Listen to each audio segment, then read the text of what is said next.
Tapos ang trabaho, uwi na, alas 5 na. Tapos na naman ng Lunes.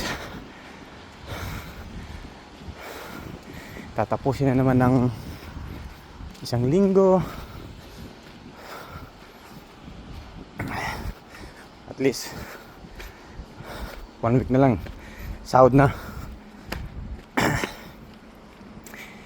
Yan ang hinihintay ng mga OFW, ang katapusan, sahod na.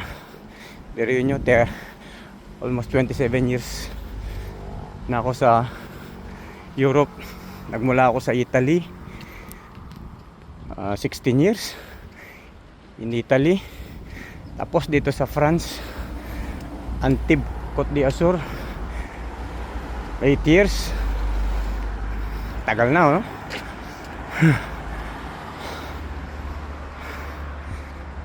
Grabe rin ang dinanas ko. Pero okay lang.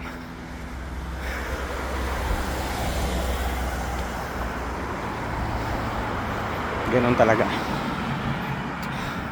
Para sa mga anak at para sa pagtanda, kahit pa paano may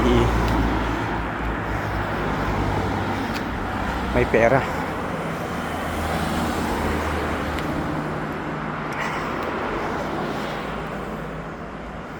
Yan ang view dito sa trabaho ko.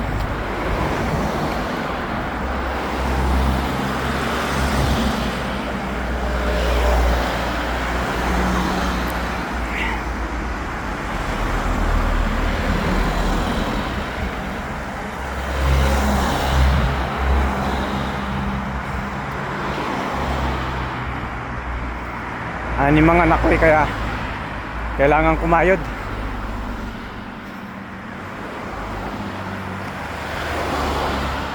Yung isa may asawa na, so 5 pa. Oh, grabe.